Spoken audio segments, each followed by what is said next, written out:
Vail Resorts owns 42 ski resorts across the world. And if you've skied at any of them in the last few years, you've probably noticed something. The experience keeps getting worse while the prices keep going up. Longer lift lines, understaffed lodges, broken equipment that doesn't get fixed, locals getting priced out, small towns getting destroyed, and somehow nobody can do anything about it. See, Vail isn't a ski company anymore. It's a Wall Street company that happens to own ski resorts.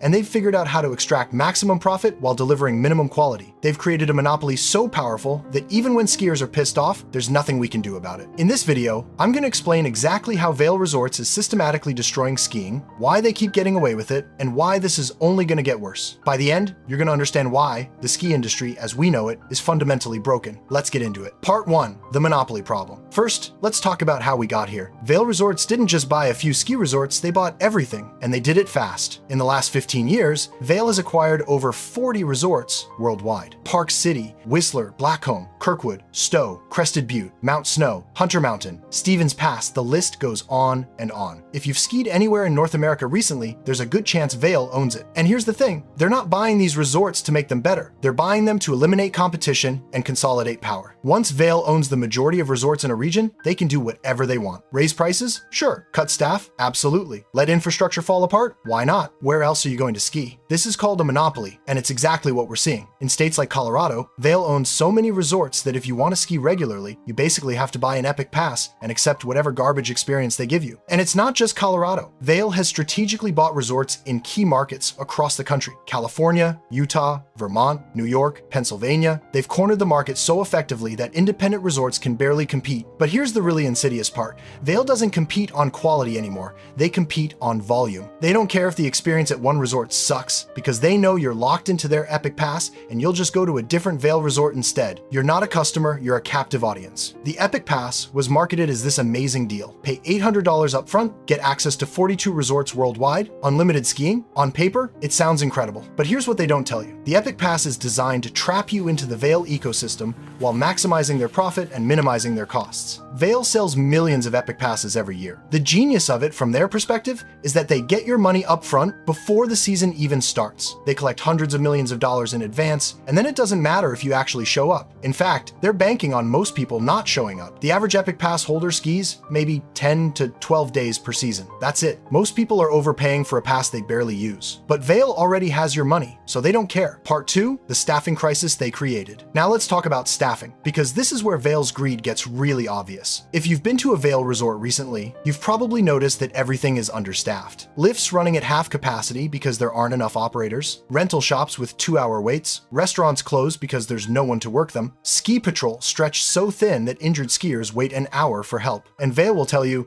oh, it's a labor shortage. Everyone's struggling to find workers. That's bullshit. It's not a labor shortage, it's a wage shortage. Vail refuses to pay their employees a living wage. Lift operators, rental techs, ski instructors, food service workers, they're all making $15 to $18 an hour in towns where rent is $1,500 a month for a studio apartment. The math doesn't work. People literally cannot afford to live in these ski towns while working for Vail. And Vail knows this. They've known it for years. But instead of raising wages or providing employee housing, they just keep complaining that nobody wants to work anymore while raking in record profits. Here's the reality. Vail Resorts reported over $2.3 billion in revenue last season, and their CEO made over $16 million. Meanwhile, the people actually running the lifts and keeping the mountain safe are living in their cars or crammed into shared apartments with 6 roommates. This isn't an accident. This is a deliberate business strategy. Vail keeps labor costs as low as possible to maximize profit for shareholders. And when that results in a terrible guest experience, they don't care, because you already paid for your Epic Pass. I've talked to people who used to work for Vail. They all say the same thing. The company doesn't care about employees, doesn't care about guests, and doesn't care about skiing. They care about profit margins and stock prices. That's it. And this creates a vicious cycle. Because they won't pay decent wages, they can't retain experienced staff. So you get new, undertrained employees every season who don't know what they're doing, which makes the experience even worse, which makes customers angry, which makes working there even more miserable, which causes more people to quit. Rinse and repeat. Part 3, destroying local communities. price. But it's not just the ski experience that Vail is destroying, it's entire communities. When Vail buys a resort, they don't just change how the mountain operates, they change the entire economy of the town. And not for the better. First, they price out locals. Season pass prices skyrocket. Lift tickets go from $80 to $200. Suddenly, people who have lived and skied in these towns their entire lives can't afford to ski anymore. The mountains become playgrounds for rich tourists while locals watch from the sidelines. Second, they drive up real estate costs. When Vail moves into a town, wealthy second home buyers follow. Property values explode. Longtime residents get priced out and forced to move. The town loses its character and becomes just another generic resort destination full of empty vacation homes. Third, they kill local businesses. Vail operates their own rental shops, ski schools, restaurants, and hotels. They funnel all the money into their own ecosystem, and local businesses get nothing. The mom and pop ski shop that's been in town for 40 years can't compete. The local hotel, struggling. The family-owned restaurant, barely hanging on. I've seen this happen in multiple towns. Crested Butte, Colorado used to be a quirky, affordable ski town with tons of local character. Vail bought the resort in 2018. Now it's just another overpriced tourist trap. Same with Park City, Utah. Same with Stowe, Vermont. Vail comes in, extracts all the value, destroys the local economy, and moves on. They're like a plague of locusts. And the worst part? Local governments can't do anything about it. Vail has so much money and political influence that they just steamroll any opposition. They threaten to pull out if towns don't give them tax breaks or zoning exemptions. They lobby politicians. They control the narrative. Small mountain towns have zero leverage against a multi-billion-dollar corporation. Part 4. Why no one can stop them. So here's the big question. If Vail is so terrible, why can't anyone stop them? The answer is simple. Money and monopoly power. First, Vail has too much money. They're a publicly traded company backed by Wall Street investors who only care about profit growth. Vail has billions of dollars to acquire more resorts, lobby politicians, crush competition, and fight legal battles. Independent resorts can't compete with that kind of financial power. Second, they've already achieved monopoly status in most markets. Once you control 70% to 80% of the resorts in a region, you've essentially won. Skiers don't have real alternatives. Sure, there are a few independent resorts left, but they're either too far away, too expensive, or too small to meet demand. Third, the Epic Pass has created a lock-in effect. Millions of people have already bought into the system. Even if they hate Vail, they've already paid $800 for the pass, so they feel like they have to use it. And next year, they'll buy it again because it's still the best deal, even though the experience keeps getting worse. Fourth,